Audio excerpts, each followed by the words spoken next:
College के समय में लगा थिएटर का चस्का इस कदर परवान चढ़ा कि मुंबई जाकर अकादमी ऑफ थिएटर्स आर्ट से मास्टर डिग्री ली और फिर तमाम नाटकों को निर्देशित करने के साथ उनमें लीड रोल भी निभाया। इस दौरान कई बार लगा कि काश उत्तराखंड सरकार भी थिएटर विकसित करने के लिए कुछ करती तो आज हमारे जैसे युवाओं को मुंबई आने से पहले जीरो से शुरुआत नहीं करनी पड़ती। यह सब कहना है नैनीताल निवासी संजू पंडित का, जो आजकल बच्चों को नाट्य प्रशिक्षण दे रहे हैं। पिछले 15 सालों से बच्चों को थिएटर की बारीकियों से रूबरू करवा रहे संजय इन दिनों हल्द्वानी के पाथ फाइंडर स्कूल में बच्चों को प्रशिक्षण दे रहे हैं, जिनमें थिएटर से जुड़े सभी पहलुओं पर विस्तार से समझा रहे हैं। 3 महीने के इस प्रशिक्षण कार्यक्रम में बच्चे भी जमकर लुत्फ ले रहे हैं, जिसे पूरा करने के बाद छात्रों को विक्टोरियस थिएटर ऑफ नांदी थिएटर मुंबई की तरफ से सर्टिफिकेट दिए जाएंगे। संजू पंडित का मानना है कि जरूरी नहीं है कि आप कलाकार ही बन जाएं, लेकिन थिएटर आपको जिंदगी में अनुशासन सिखाता है, आपको कल के लिए तैयार करता है और एक आत्मविश्वास पैदा करता है जो किसी भी फील्ड में जाने वाले युवाओं के लिए जरूरी है। वहीं ट्रेनिंग ले रहे बच्चों का कहना है कि वह इसमें केवल करियर ही नहीं देखते, बल्कि इसमें उन्हें एक अलग एनर्जी मिलती है, जिसमें वह पिछले कुछ दिनों से खुद को आत्मविश्वास से लबरेज महसूस कर रहे हैं।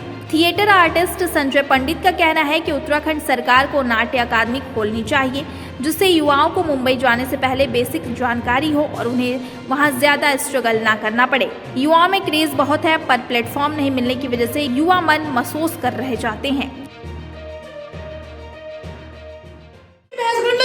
तो मेरे खेत में घास खा रही थी, वहाँ पे चरने गई थी घास। तो कहाँ चले गई तो मारा क्यों? खा दिया उसने। तो भगा सकते थे। तो भगाया तो तब गई नहीं, फिर मारा उसको मैंने। तो रस्सी नहीं खींच सकते उसकी? रस्सी दिखी नहीं उसके गले में मुझे। उसके गले में थी रस्सी? नहीं थी। मैं दिखा सकता हूँ। मैंने वीडियो में कर रखा है, मैं दिखाऊंगा आपको। दिखाओ अभी। शूट फोन खराब हो गया, कल दिखाऊंगा। अभी दिखाओ। उसकी बैटरी डाउन हो गई। बैटरी डाउन हो गई, दिखाओ चार्ज करके। My name is Nitesh Kumar.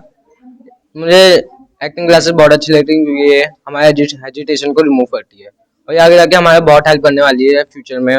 On time that like I want to be IAS, so sir told me you have to give one interview for IAS also, so it will remove your hesitation, and I am getting to know that I am slowly decreasing my hesitation, so I am very thankful for the sir. नाम देवी गुप्ता है और ये theatre हमें हमारी जो hesitation है उन्हें दूर करता है और जो हमें जो बिजनेस करना होता है आगे जाकर, या फिर जो हम सोचते हैं अगर हमें उसके लिए इंटरव्यू देना होता है, तो ये जो थिएटर है ये उनके लिए हेजिटेशन दूर करता है।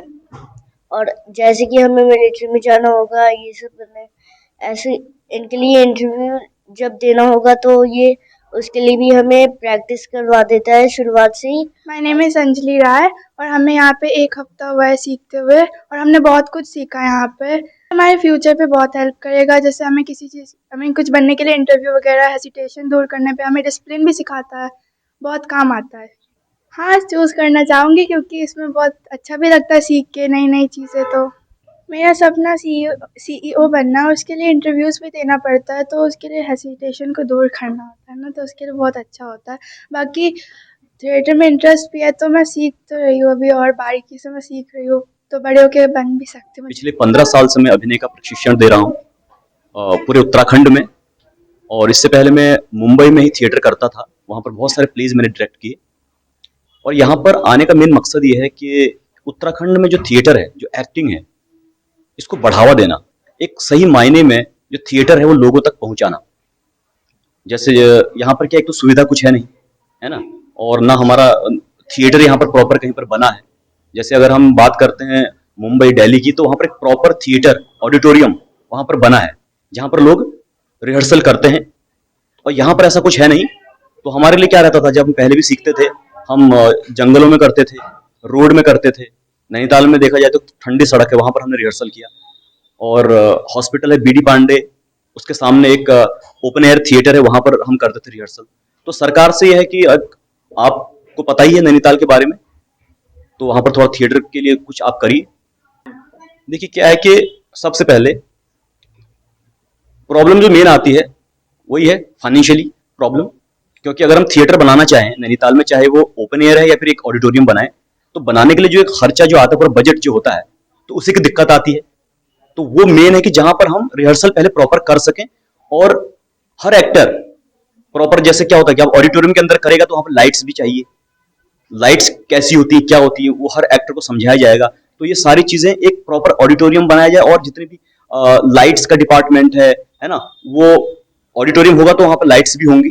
तो फाइनली खर्चे के ऊपर है पूरा, बजट अगर हो तो सब पॉसिबल है। मुझे पहले बहुत सीखना पड़ा यहाँ पे, 10-15 साल यहाँ पर सीखना पड़ा थिएटर, उसके बाद मुझे जाना पड़ा। अगर यहाँ पर कोई ऐसा एक्टिंग का इंस्टीट्यूट होता तो वहां पर मैं सीखता और बहुत जल्दी मुंबई जा सकता था। तो यहाँ पर सरकार से ये है कि अनुरोध है कि यहाँ पर एक इंस्टीट्यूट खोलने के लिए फाइनेंशियली हेल्प तो करनी पड़ेगी, बिना उसके तो है ही नहीं। बीच में बहुत सारे लोग भी आए थे, बड़े बड़े एक्टर जैसे हेमंत पांडे जी और निर्मल पांडे जी ने पहले बहुत कोशिश की।